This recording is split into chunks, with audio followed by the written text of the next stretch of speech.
أعوذ بالله من شرور أنفسنا ومن سيئات أعمالنا من يهده الله فلا مضل له ومن يضلل فلا هادي له وأشهد أن لا إله إلا الله وأشهد أن سيدنا وحبيبنا ومولانا محمدا عبده ورسوله صلى الله عليه وعلى آله وأصحابه أجمعين. أما بعد، أعوذ بالله من الشيطان الرجيم. بسم الله الرحمن الرحيم. سبحان الذي أسرى بعبده ليلا من المسجد الحرام إلى المسجد الأقصى الذي باركنا حوله لنريه من آياتنا إنه هو السميع البصير. صدق الله العظيم. إن الله وملائكته يصلون على النبي يا أيها الذين آمنوا صلوا عليه وسلموا تسليما. بسم الله والحمد لله الصلاة والسلام عليك يا رسول الله. بسم الله والحمد لله الصلاة والسلام عليك يا رسول الله. الصلاة على النبي والسلام على الرسول الشفيع المبتحي ومحمد عالمي بلغ العلا بكماله كشف الدجى بجماله حسنت جميع خصاله صلوا عليه وآله. আল্লাহ সুবহানাহু ওয়া তাআলার শুকরিয়া আদায় করছি। আজকের ফকিরটিলা ইসলামী সুন্নি আদর্শ যুব সমাজ কল্যাণ সংস্থা এবং গ্রামবাসীর উদ্যোগে গ্রামের মধ্যেকারের সাথে উপলক্ষে আয়োজিত আজকের এই মাহফিলে আমরা হাজির হতে পেরেছি। আলহামদুলিল্লাহ। আজকের মাহফিলের সম্মানিত সভাপতি, উপস্থিত অতিথিবৃন্দ, বেরাদারান ইসলাম, আল্লাহ জাল্লা শাআনুহু শুকরিয়া যে আল্লাহ তাআলা আমাদেরকে শ্রেষ্ঠ সৃষ্টি মানুষ হিসেবে সৃষ্টি করে তার হাবিবের উম্মত হিসেবে কবুল করেছেন। আলহামদুলিল্লাহ। আল্লাহ জাল্লা শাআনুহু শুকরিয়া যে আল্লাহ তাআলা আমাদেরকে সুস্থ রেখে নিরাপদ রেখেছেন এবং নিত্যদিনের খোরাকি যুগিয়ে যাচ্ছেন। আলহামদুলিল্লাহ। আমরা এই মাহফিলে আসার পরে আমি দেখলাম যে আমার এখানে মেরাজ সম্পর্কে লেখা আলোচনা। তো মেরাজের একটু কাছে চলে আসছে নাকি এইটার দিকে মনে হয় কাছাকাছি। যাই হোক, অসুবিধা নেই, আমরা বিশেষ কিছু আলোক করার চেষ্টা করবো, যদিও আমি বিশেষ কোনো প্রস্তুতি নিয়ে আসি নাই। তো মেরাজের জন্য বিষয় করে কিছু আলোচনা করব। প্রথমেই আমরা এটা বলে রাখি যে আল্লাহ সুবহানাহু ওয়া তাআলার অশেষ রহমত যে তিনি তার হাবিবের উম্মত আমাদেরকে বানিয়েছেন। কারণ আল্লাহর হাবিব এসেছেন সবার পরে, কিন্তু মর্যাদার দিক থেকে আল্লাহর হাবিব সকলের ঊর্ধ্বে, তার নবুয়ত সকলের আগে, সকল নবীগণ তার উপর ঈমান এনে নবুয়ত লাভ করেছেন এবং সেই নবীর উম্মত যে আমরা হতে পেরেছি, এই জন্য আমরা শুকরিয়া আদায় করি। আলহামদুলিল্লাহ। আল ওয়াফার কিতাবের মধ্যে ইবনুল জাওজি রাহমাতুল্লাহ আলাইহি নিয়ে এসেছেন যে আগের যুগের নবীগণ কোন নবী আমাদের উম্মত আল্লাহর হাবিবের উম্মত হওয়ার জন্য, এই উম্মতের সদস্য হওয়ার জন্য আকাঙ্ক্ষা ব্যক্ত করেছেন। আলহামদুলিল্লাহ। এই জন্য আমরা আল্লাহর হাবিবের জীবনে যত বড় বড় ঘটনা, তার মধ্যে মেরাজ হচ্ছে একটা বড় ঘটনা। মেরাজের নবী কোন উদ্দেশ্যে হয়েছে, ওলামায়ে কেরাম কিছু ব্যাখ্যা দিয়েছেন যে আল্লাহর হাবিব যখন কি করেছেন, বিভিন্ন কষ্টের মধ্যে জর্জরিত ছিলেন, যখন আবু তালেবের ইন্তেকাল হয়েছে, খাদিজা রাদিয়াল্লাহু আনহার ইন্তেকাল হয়ে গেছে, আল্লাহ যেন তাকে সান্ত্বনা দেওয়ার জন্য উর্দু জগতে নিয়ে গেছেন। আলহামদুলিল্লাহ। প্রিয় নবী সাল্লাল্লাহু আলাইহি সাল্লামের এই মেরাজ যে নেওয়ার, এটাকে খুসুসিয়ত বলছেন অনেকে, একটা বিশেষ বৈশিষ্ট্যপূর্ণ মুজিজা আল্লাহর হাবিবকে আল্লাহ তাআলা দান করেছেন।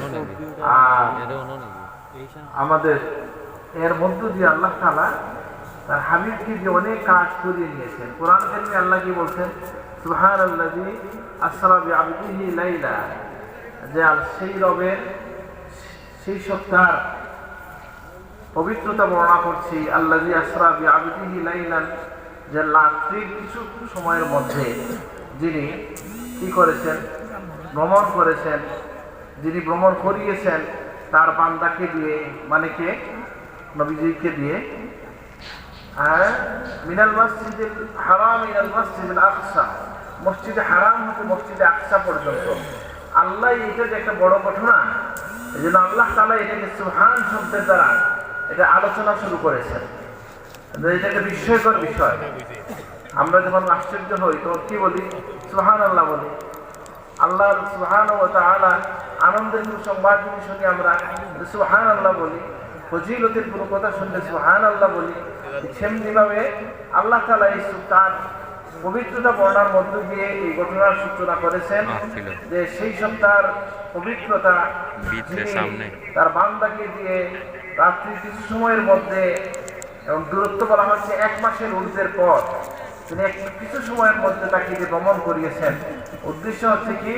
লিনুরিয়াহু মিন আয়াতিনা, যে তাকে আমি দেখাতে চাই আমার নিদর্শনগুলো। হ্যাঁ, আল্লাযী বারাকনা হাওলাহু, আর যে জমিনের যে অঞ্চলের আশপাশকে আল্লাহ তাআলা বরকতপূর্ণ করেছেন। তো কোরআন কারীম দ্বারা ইসরা সাবিত, রাত্রিকালীন ভ্রমণ সাবিত। সুতরাং কেউ যদি এটা অস্বীকার করে তাহলে তার কুফরি হবে, তার ঈমান থাকবে না। অনেক সময় এটা মেরাজ যেটা কোনো সাধারণ ঘটনা না, আপনি বিশ্বাস করলেও হবে, না করলেও হবে, এরকম না। বরং যেহেতু এটা কোরআনে এসছে ইসরাটা রাত্রিকালীন ভ্রমণের কথা, এটা যদি আপনি অস্বীকার করে কেউ, তাহলে সে তার ঈমান থাকবে না, তার কুফরি হয়ে যাবে। আর এখানে এই আয়াতের মধ্যে আল্লাহ তাআলা অনেক নুকতা আমাদের জন্য দিয়ে দিয়েছেন, যে আল্লাহ তাআলা লাইলান, রাত্রি কিছু সময়ের মধ্যে করেছেন। আবার দেখেন এখানে বারাকনা হাওলাহু বলছেন, যে আল্লাহ বাইতুল মুকাদ্দাস এর আশপাশকে সম্মানিত করেছেন, বরকতময় করেছেন। এই যে বরকতময়, তাহলে আমরা বুঝতে পারলাম জায়গাও বরকতময় হয় কি না? অনেক সময় আমাদের মধ্যে এরকম ধারণা থাকে যে বরকত মনে হয় যে রাসূলুল্লাহর জন্য বিশেষ বরকত ছিল, ঠিক আছে, কিন্তু রাসূলুল্লাহর পরেও রাসূলুল্লাহর ফয়েজের বরকতটা চালু আছে কি নাই? আছে। কিন্তু আমাদের মধ্যে অনেক মানুষ এভাবে বলতে আমি শুনছি যে যেমন তাহনিক করানো, আল্লাহওয়ালা মানুষের মুখের খাবার সন্তানের মুখে দেওয়া, এটা কি খাস রাসূলুল্লাহ? না, এটা এখনো চালু আছে, যে আল্লাহ নবীর ওয়ারিসদের থেকে আপনি এটা নিতে পারেন। কেউ কেউ এটাকে মুস্তাহাব বলেছেন। আল্লাযী বারাকনা হাওলাহু লিনুরিয়াহু মিন আয়াতিনা, আল্লাহ কি আয়াত দেখাইলেন, এটার বিস্তারিত বর্ণনা আপনি পাবেন হাদিসের মধ্যে। ধারাবাহিকভাবে বলা সময় এখন নাই, যদি আমার মনে আসতে চাই বলতে পারি যে আল্লাহ নবীকে নিয়ে রওনা দিয়েছিলেন যখন এই বুরাকে, নবীজির বাহনের নাম কি ছিল? বুরাক। তাহলে এই নামের সাথে আধুনিক যুগের অনেক গবেষক একটা খুঁজে পান, মিল খুঁজে পান। তারা বলেন যে এক সময় মানুষজন বলতো যে কিভাবে সম্ভব নবীজি এত উপরে যাওয়া। নবীজি এখন এসা বিজ্ঞানের সাথে একটু মিলে যায় একটা শব্দ, কি যে নবীর যে বাহনের নাম ছিল বোরাক। আরবিতে বারকুল শব্দের অর্থ হচ্ছে বিদ্যুৎ, বুঝলেন নাই? আচ্ছা, তো যদি আলোর গতিবেগে যদি কেউ ছুটতে পারে তাহলে সে মধ্যাকর্ষণ শক্তি পার হয়ে যেতে পারে, বিজ্ঞানও এটা স্বীকার করে কিনা? সুতরাং নবীজির এই বাহনের মধ্যে ইশারা আছে, যেখানে যদিও বিজ্ঞান যখন ছিল না তখনও মুসলমানরা এটা বিশ্বাস করেছেন। বিজ্ঞান এগুলো আবিষ্কার করার আগেও ইমানদার যারা তারা এটার উপর ইমান রেখেছেন, আমরাও ইমান রাখি। কিন্তু যুক্তি অনেক সময় আপনার বিশ্বাসের ক্ষেত্রে সহায়তা করে। তো বুরাকের মাধ্যমে রাসূলুল্লাহ যে তাকে যে রওনা দিলেন, নামাজ পড়াইছেন 3 জায়গায়, বলা হচ্ছে বর্ণনা এসছে। একটা হচ্ছে ইয়াসরিবে, মানে নবীজি যেখানে যাবেন সেই মদিনায়, আর কোথায় তুর সিনাতে, আর বাইতুল লাহমে। 3টা জায়গায় নবীকে দিয়ে নামাজ পড়াইছেন। জিবরিল আমিন বলছেন, ইয়া রাসূলুল্লাহ আপনি এই জায়গায় হিজরত করবেন। এরপরে কি করছেন, তুর সিনায় নামাজ পড়াইছেন, যেখানে মুসা আল্লাহর সাথে কথা বলছেন। আবার অন্য হাদিসের মধ্যে এসছে, আল্লাহর নবী বলেন, রাআইতু মুসা কাইমান ইউসাল্লি। রাসূলুল্লাহ সাল্লাল্লাহু আলাইহি ওয়াসাল্লাম নবীজি বলেন, আমি মেরাজের রাতের, ইসরার রাতের ভ্রমণের সময় দেখেছি মুসা তার কবরে দাঁড়ায়া নামাজ পড়তেছেন। সুবহানাল্লাহ। তাহলে এখান থেকে নবীগণ যে কবরে জীবিত থাকেন, এটাও একটা দলিল দেওয়া হয় সহিহ হাদিস থেকে, যে মুসা যদি তার কবরে জীবিত থাকেন, তাহলে আমাদের নবী জীবিত থাকতে পারবেন কিনা। আর নবীজি জীবিত, নবী নিজে বলছেন কি, ওই যে হাদিস, যে হাদিসের মধ্যে আল্লাহর হাবিব বলছিলেন, আকসিরু আলাইয়া সালাতুম ইয়াউমাল জুমআ, জুমার দিনে তোমরা আমার উপর বেশি বেশি দুরূদ পড়ো। তাই সাইয়্যিদা সালাতুকুম মারুদাতুন আলাইয়া, তোমাদের সালাত আমার কাছে পেশ করা হয়। একজন বললেন, ইয়া রাসূলুল্লাহ আপনি ইন্তেকালের পরেও কি পড়বো, যখন আপনি মাটির সাথে মিশে যাবেন? তখন আল্লাহর হাবিব বললেন যে, ইন্নাল্লাহ হাররামা আলাল আরদি আন তাকুলা আজসাদাল আনবিয়া ওয়া ইন্না নাবিয়াল্লাহি হাইয়্যুন ইউরযাকু, যে আল্লাহ তাআলা মাটির উপর হারাম করে দিয়েছেন যে নবীদের দেহ তারা খেতে পারে না, নবী জীবিত তাকে রিজেক্ট দেওয়া হয়। সুবহানাল্লাহ। তাহলে আমরা এটা বুঝলাম যে প্রিয় নবী সাল্লাল্লাহু আলাইহি ওয়াসাল্লাম দেখলেন মুসা আলাইহিস সালামকে। আবার এই মুসা আলাইহিস সালাম কিন্তু নবীজির পিছনে নামাজও পড়ছেন। কোথায়? ওই আকসা, মসজিদুল আকসা। ওলামায়ে কেরাম এটার ব্যাখ্যা কি দেন, এটা আলমে আরওয়াহের ব্যাপার, হ্যাঁ, বা এটা বরজখী জীবনের ব্যাপার। আল্লাহ হুকুমে এক মানুষ এই মুহূর্তে এখানে সাথে সাথে আরেক জায়গায় যাওয়া সম্ভব কিনা? সম্ভব। তাইলে এখানে নামাজ পড়াইলেন, আরেকটা জায়গায় নামাজ পড়াইলেন, এটা হচ্ছে বাইতুল লাহম, যেটা হচ্ছে যে জায়গাটা হচ্ছে ঈসা আলাইহিস সালামের জন্মের জায়গা। ওইখান থেকেও ওলামায়ে কেরাম এটাকে দলিল নেন যে নবীদের জন্মের যে জায়গা হয়, সেই জায়গাও বরকতপূর্ণ, না হইলে না আমাদের নবীকে যে নামাজ কেন পড়ানো হইল, এটা বোঝা গেল। এবং আমাদের নবীর ব্যাপারে কোরআন কারীমের আয়াত থেকে আপনি বুঝতে পারেন যে আমার নবীর কোরআন এবং হাদিসের আলোকে আল্লাহ নবীর জন্মস্থান মক্কা, আল্লাহ নবীর জন্মের সময়টা এবং আল্লাহ নবীর সময়ের মানুষরা যারা নবীর সংস্পর্শে আসছে, সবকিছু বরকতপূর্ণ হয়ে গেছে। সুবহানাল্লাহ। যেমন আল্লাহ তাআলা বলেছেন, লা উকসিমু বিহাযাল বালাদ ওয়া আনতা হিল্লুম বিহাযাল বালাদ, যে আমি এই মক্কা নগরীর শপথ নিচ্ছি এই কারণে যে আপনি এই মক্কা নগরীতে জন্মগ্রহণ করেছেন, আপনি এখানের বসবাসকারী। সুবহানাল্লাহ। তাহলে ওয়ালিদ ওয়া মা ওয়ালাদ, তো নবীজির কারণে সময় স্থান বরকতপূর্ণ হয়েছে। যেমন মদিনা তৈয়বা হয়ে গেছে, তৈয়বা হয়ে গেছে আমার নবীর কারণে। আমার নবীর কারণে যুগ সম্মানিত হয়েছে। খায়রুল কুরুনি কারনি সুম্মাল্লাযীনা ইয়ালুনাহুম সুম্মাল্লাযীনা ইয়ালুনাহুম, যে আমার যুগ, আমার পরের যুগ উত্তম যুগ। নবীর কারণে সময় সম্মানিত হয়েছে, স্থান সম্মানিত হয়েছে, নবীর কারণে মানুষও সম্মানিত হয়েছে। সুবহানাল্লাহ। সাহাবীদের তুলনার মানুষ কে আর পাওয়া যাবে? যত বড় ওলি আল্লাহ হন, সাহাবীদের মর্যাদায় যেতে পারবেন না। এটা কার ওসিলায় হইল? এটা কি শুধু আমলের কারণে হয়েছে, না রাসূলুল্লাহর দিদারের কারণে হয়েছে? আল্লাহ নবীর দিদার কারণে এটা হয়েছে। তো যাই হোক, বাইতুল লাহমে তিনি নামাজ পড়লেন। এবং আমার মুফতি চাচা তার বইয়ের মধ্যে এই ঘটনাটা নিয়ে আসছেন যে আদম আলাইহিস সালামের জন্মের কারণে শুক্রবার, যেটা আমরা জুমাবার, যেটা সেই জুমাবারটা আদম আলাইহিস সালামের জন্মের কারণে এটা সবচেয়ে আফদলুল ইয়াম হয়ে গেছে, সপ্তাহের মধ্যে উত্তম দিন হয়ে গেছে। তাহলে এতে থেকে বোঝা যায় নবীদের সাথে সংশ্লিষ্ট সব বিষয়ই আলাদা এবং এটার একটা বরকতপূর্ণ, ফজিলতপূর্ণ হয়ে যায়। তো এখানে নামাজ পড়লেন, আর পরে গিয়ে কি করলেন? ইমামতি করলেন।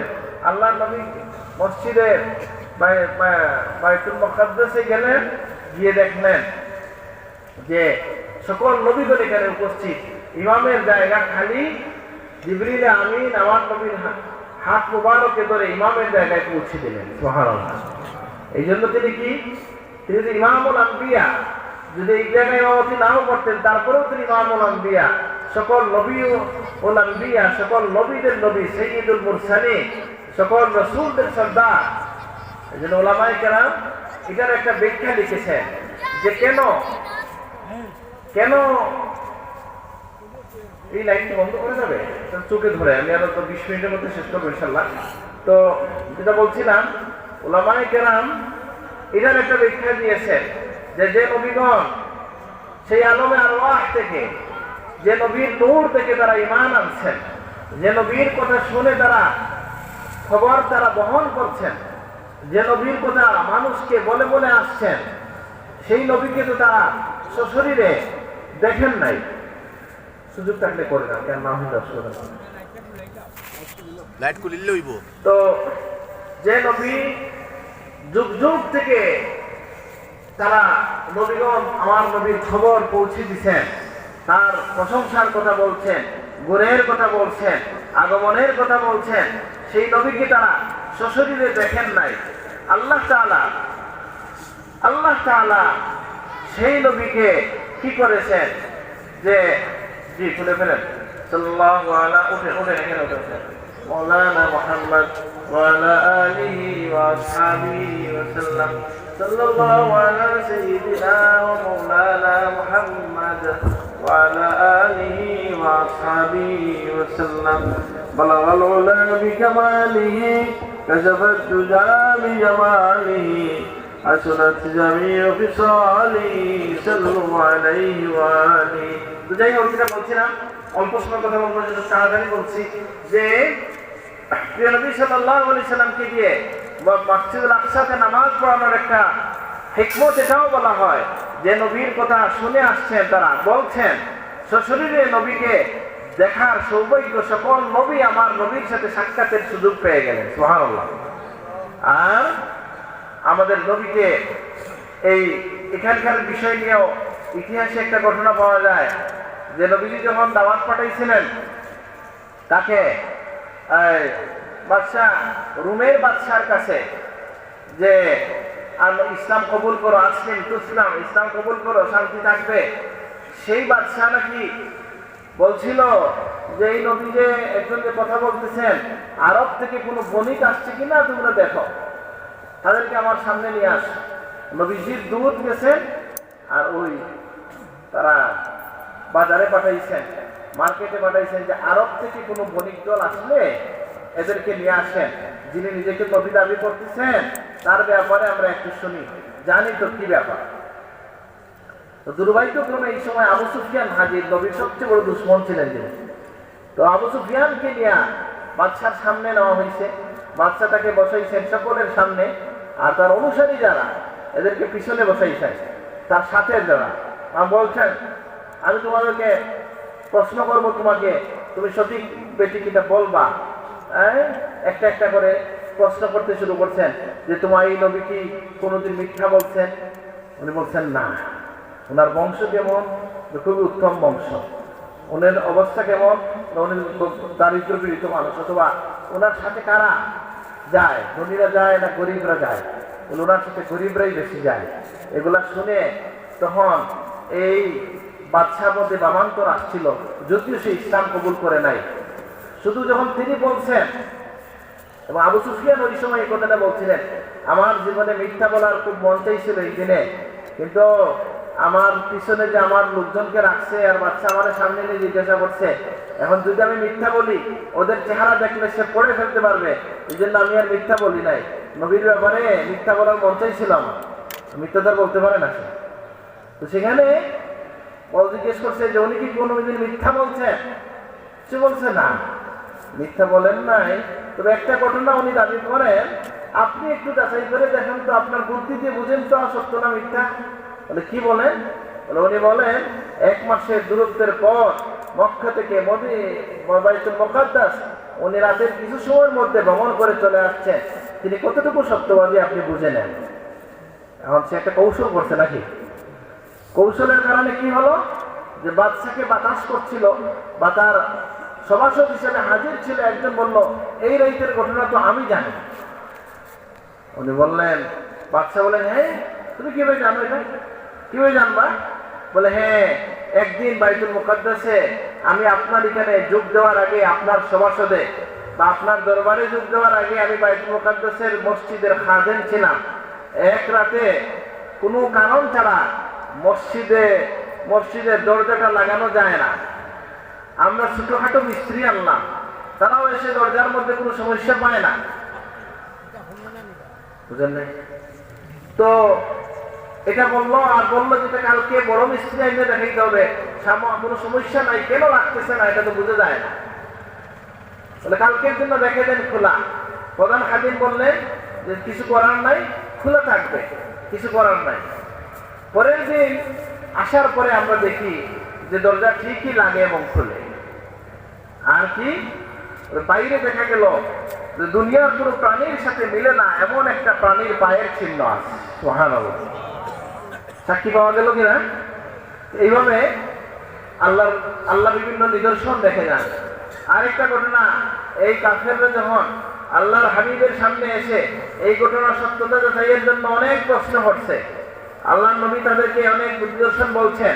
একটা কাফেলার খবর দিচ্ছেন, বলছেন এটা এতদিন দূরত্বের পথে আসে, আমি দেখছি এতদিন পরে চলে আসবে। ঠিকই ওই কাফেলা কিন্তু আসছে, নবী তাদেরকে পথে পেয়ে আসছেন। ঠিক এমনি ভাবে তারা হঠাৎ করে নবীজির সামনে, আল্লাহ হাবিব বলেন এই দিনেই আমি অত্যন্ত অপ্রস্তুত হয়ে গেছিলাম, যেদিনে আমাকে তারা বলছিল তুমি যে বাইতুল মুকাদ্দাসে গেছো আর মসজিদের সম্পর্কে বর্ণনা দাও, দরজা কয়টা জানা কয়। এখন কেউ যদি ধরেন কোনো মসজিদে যায়, দরগা শরীফের মসজিদে গেলে দরজা জানালা গণনা করে কেউ, তারা তো এই প্রশ্ন করে নবীকে আটকাই দিতে চায়। তখন আল্লাহ নবী বললেন যে আমি এই সময় একটু অপ্রস্তুত হতে যাব, সেই সময় আল্লাহর পক্ষ থেকে জিবরিল আমিন আমার সামনে পুরো মসজিদটা তুলে ধরছেন। আর এই ঘটনাটা কেন ঘটছিল, আরেকটা হিকমত বলা হয়েছে যে মুমিনদের ঈমানকে দৃঢ় করা এবং মুনাফিকদেরকে বা দুর্বল ঈমানদার যারা তাদেরকে চিহ্নিত করে ফেলা। অনেক মানুষ ঈমান এই বিষয়ে সন্দিগ্ধ হয়ে গেছে। আর একজন বলছেন, যখন তারা গিয়ে বলছে আবু বকর সিদ্দিক রাদিয়াল্লাহু আনহুকে যে তোমার বন্ধু এভাবে বলেন, কি মনে করো? তিনি বলছেন, উনি কি বলছেন? হ্যাঁ। তিনি বললে আমি বিশ্বাস করি, কারণ এর চেয়ে বড় খবরও তো আমি তার থেকে বিশ্বাস করি। সুবহানাল্লাহ, যে আল্লাহর কাছ থেকে ওহী আসে, তিনি বলেন এটার চেয়ে এটা অনেক কম আশ্চর্যের ঘটনা। জেনে রাখবেন, এখনকার যুগে ওলি আল্লাহদের কারামত আছে কি নাই? আচ্ছা, বিশ্বাস করেন তো? আচ্ছা, বিশ্বাস যদি কেউ বলেন কোনো কারামত বলতে কিছু নাই, তাহলে উনি কোরআন অস্বীকার করলেন। আর কোরআনে আছে, কিসের কথা আছে? কারামতের কথা আছে। মরিয়ম আলাইহিস সালামের কারামত আছে, সুলাইমান আলাইহিস সালামের সাথী একজনের কারামত, বিলকিসের যে নিয়ে আসছেন, কুরসি নিয়ে আসছেন, এরকম কারামত আছে। কারামত একটা বিষয় আছে। তা আমার এরকম সন্দেহ মনে হয়, এখনকার যুগে যারা কারামত স্বীকার করে, তারা যদি নবীর যুগে থাকতো তাহলে কি মেরাজ স্বীকার করতো? করতো নি? যুক্তি দিয়ে হয় নাকি? না। কারণ আমি সেদিন শুনলাম এক লোক বলতেছেন যে এখানে 3:30 নাম আছেন, শুনলাম যে উনি সাধারণ সঙ্গী। দেখ, আমার বিষয়ে বিস্তারিত জানা নাই। আমি যেটা বলছিলাম যে একজন বলতেছে কি জানেন, যে বাংলাদেশের এই নতুন স্বাধীনতার পরেই একজন বক্তব্য দিয়েছে, উনি বড় দায়িত্ব পাইছে, মানে সরকারি লোক না, নামও বলতে পারি আমি। উনি কি জাদুঘরের দায়িত্ব পাইছেন একজন। উনি খুব সুন্দর মুসলমানের পক্ষেই বলতেছেন, ইসলামের পক্ষেই বলতেছেন, কিন্তু একটা যুক্তি দাঁড় করাইছে। উনি বলছেন, শুনে অনেকেই বিশ্বাস করতে চায় না, বুঝতে চায় না যে শাহজালাল রহমতুল্লাহ আলাইহি কিভাবে জায়নামাজ দিয়া নদী পার হয়ে গেলেন, সুরমা নদী, তাই না? আচ্ছা, সুরমা নদীতে পার হয়েছেন, এটা তো এরাও বুঝে নাই। ওই আরব দেশে জায়নামাজ গুলো ছিল ইসের চামড়া, আর চামড়ার জায়নামাজ তো পানির মধ্যে বাসে। বলেন এই সমস্ত যুক্তি লাগে? আমরা বিশ্বাস করি যে আল্লাহর ওলিদেরকে আল্লাহ কারামত দিচ্ছেন যে এটা সম্ভব, আল্লাহর হুকুমে পানির উপর বেশি থাকা সম্ভব কিনা? সম্ভব। এবং নৌকা যে বেশি থাকে কোন প্রযুক্তি দিতে? আল্লাহ নিজেই তো বলছেন এটা আমার দেওয়া, আমার সৃষ্টির একটা ব্যতিক্রম বিষয় হচ্ছে কিস্তিগুলো যে বেশি থাকে। বুঝেন নাই? তো যাই হোক, আমি যেটা বলছিলাম যে বাইতুল মুকাদ্দাসে নবীজি গেলেন, আমি একটু মনে করে করে আপনাদেরকে বলতেছি। আমি এখানে আসার পরে দেখলাম আমার বিষয় লেখা আছে মেয়ারাজ। আমি তো আগে জানি না। এটার চেয়ে বড় হইল যে একটা উপলক্ষে আমি জানলাম যে মেয়ারাজ খুব কাছাকাছি চলে আসছে নাকি। এটা আমাদের দায়িত্ব। এক একটা বিষয় এক একটা সময়ে, এখন আমাদের অনেক ভাই এইভাবে বলতে পারেন মেয়ারাজুন নবী পালন করা যাবে কিনা, বলে কি আপনি কি বলতে চান? একটা উপলক্ষ এই দিন, নবীর জীবনের বিশেষ দিন, এটাকে যদি এই দিন উপলক্ষে আমি একটা আলোচনা সভা করে আলোচনা যদি করি, তাইলে আমাদের সন্তানরা মেরাজ সম্পর্কে জানলো, নবীর খুশুসিয়ত সম্পর্কে জানলো, আমাদের ঈমান বৃদ্ধি পাইল, লাভ হইছে না ক্ষতি হইছে?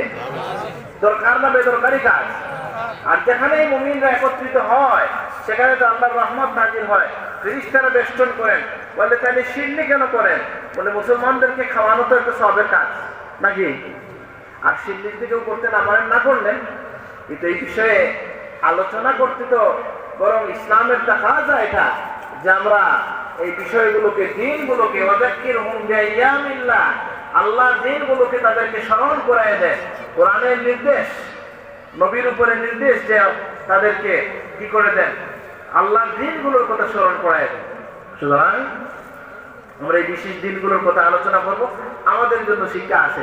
আর ওয়াজ করলে কতটুকু লাভ হয় না হয় এটা তো মানুষের জীবন বলবে। আমি একটু জিজ্ঞেস করি যে মেরাজের সবচেয়ে বড় উপঢৌকন কোনটা? আপনারা বলেন, সবাই জানেন, বলেন কি? সালাত। কোনটা? নামাজ। ঠিক আছে না? তখন মেরাজে আল্লাহ তাআলা দিয়ে উম্মতের জন্য কি দিলেন? উপঢৌকন দিলেন। আর নবীকে আল্লাহ তাআলা কি করলেন? সম্মান দিলেন। তাকে আল্লাহ নিদর্শনগুলো দেখাইলেন। ওলামায়ে কেরাম এটাও বলেন যে আগের যুগের নবীদের উম্মতের ঈমান ছিল শোনা শোনা, আর আমাদের ঈমান হচ্ছে দেখা দেখা। সুবহানাল্লাহ। কি হবে? যেমন আমাদের নবীর মেরাজ হয়েছে উর্দু জগতে, জান্নাত জাহান্নাম দেখানো হয়েছে কিনা? আখিরাতের আযাবের বিষয়টা দেখানো হয়েছে কিনা? গীবতকারীকে আযাব দেওয়া হচ্ছে দেখানো হয়েছে কিনা? ব্যভিচারী ব্যক্তিকে দেখছেন আল্লাহ রাসূল, এক ব্যক্তি কাঁচা গোশত, পচা গোশত খাইতেছে রান্না গোশত রেখে। জিজ্ঞাসা করছেন জিবরিল আমিন কে, এরা কারা? বলে ইয়া রাসূলুল্লাহ, যারা তাদের বৈধ স্ত্রী রেখে অবৈধভাবে তাদের খায়সাতকে পূরণ করতে, এরা হচ্ছে তারা। কিছু লোক দেখা যাচ্ছে তাদের মুখকে আশ্রয়িতেছে, কেউ কারো দেখা গেছে মাথা ভেঙে দেওয়া হচ্ছে, বিভিন্ন অপরাধের কারণে কি কি শাস্তি কিভাবে দেওয়া হচ্ছে এগুলো তিনি দেখছেন। আবার দেখছেন কিছু মানুষ ক্ষেতের মধ্যে দাইতেছে, যখন ক্ষেতের দাওয়া শেষ হয় আবার ক্ষেত নতুন করে ফল ধরে। সুবহানাল্লাহ। জিজ্ঞাসা করলেন এটা কাজের কথা, কারা এরা? এরা হচ্ছে আল্লাহর পথের মুজাহিদ। সুবহানাল্লাহ। নবীজি যাওয়ার পথে কি করছে? এক বৃদ্ধা নবীকে ডাকছে, নবী কর্ণপাত করেন নাই। তিনি বলছেন ইয়া রাসূলুল্লাহ, আপনি যে কর্ণপাত করেন নাই, আপনাকে কি করা হলো? আপনি আপনার উম্মতকে বাঁচাই দিয়েছেন। এটা ছিল দুনিয়া, সে বয়স হয়ে গেছে, আপনি যদি তার কথায় কর্ণপাত করতেন আপনার উম্মত দুনিয়ামুখী হয়ে যেত। আলহামদুলিল্লাহ, আমরা আমাদের নবী কর্ণপাত করে নাই। নবীজির কাছে মেহমানদারি দেওয়া হয়েছে, হ্যাঁ, শরাব এবং দুধ। নবীজি দুধ গ্রহণ করছেন। জিবরিল বলছেন যে ইয়া রাসূলুল্লাহ, আপনার উম্মত বিভ্রান্ত হবে না এই কারণে, আর আপনি ফিতরতকে কবুল করছেন। সুবহানাল্লাহ। এইভাবে অনেক ঘটনা ঘটছে। আমাদের নবীকে কি করছেন? এক এক করে নবীগণ প্রথম আসমান থেকে সপ্তম আসমান পর্যন্ত স্বাগত জানাইছেন। আদম আলাইহিস সালাম প্রথম আসমানে, এরপরে শেষ আসমানে ছিলেন ইব্রাহিম আলাইহিস সালাম। আর এই দুইজনই নবীকে বলছেন যেখানেই যে আসমানেই গেছেন সেখানেই নবীগণ তাকে স্বাগত জানাইছেন। দুইজন বলছেন আমার ছেলে মারহাবান বিইবনি সালেহ ওয়ান নবিয়্যিস সালেহ, আমাদের পুত্র এবং আমাদের মহান নবীকে আমরা মারহাবা জানাচ্ছি, সৎকর্মশীল পুত্র এবং নবীকে স্বাগত জানাচ্ছি। যেটা 4 রাকাত নামাজের মধ্যে 300 বার এই তাসবিহ পড়া হয়। খুব সহজ নামাজ। একজন মানুষের জানা নিয়মিত যদি পড়েন তার 15 মিনিট লাগবে, প্রথমে অনেক সময় লাগবে। আর শয়তানে খালি ওয়াসওয়াসা দেয়, কম হইল না বেশি হইল, আছে না এটা? বলে সুবহানাল্লাহ, আলহামদুলিল্লাহ, আল্লাহু আকবার, কি হিসাব রাখবো? বলে এই যে 10টা আঙ্গুল আছে, একটু একটু চাপ বাড়াইলেন, একবার বলে একটা চাপ দিলেন, বুঝেন নাই? চাপ দিলে আপনার নিজের বুঝ হবে কিনা? সুবহানাল্লাহ, আলহামদুলিল্লাহ, ওয়ালা ইলাহা ইল্লাল্লাহ, আল্লাহু আকবার। এখন আপনি শেষ করার পরে এখন মনে হচ্ছে আহা 10 বার হইল না 9 বার হইল, আরো 2 বার পড়ে নেই, না বুঝবেন না। মানে শয়তানের ওয়াসওয়াসার মধ্যে যদি আমরা না করি, বুঝেন নাই কথাটা? কম হয়েছে বেশি পড়ে ফেলেন, এটা শয়তানের ওয়াসওয়াসার মধ্যে সংখ্যার জন্য না পড়া। তাহলে এই 1 রাকাতে 75 বার করে পরে সম্পূর্ণ 4 রাকাতে 300 বার এই তাসবিহ পড়া হয়। আল্লাহ আমাদেরকে তৌফিক দান করুন, আমিন। তাহলে আল্লাহ তাআলা তার হাবিব কি করছেন? নামাজ দিয়েছেন, এবং এই নামাজটা আমরা 5 ওয়াক্ত নামাজ পড়ে কত রাকাতের সওয়াব পাই বলেন তো? মাশাআল্লাহ। কেন? এর দুইটা হিসাব আছে। একটা হচ্ছে যখন আল্লাহর নবী বারবার ঘুরে গেছেন আর শেষ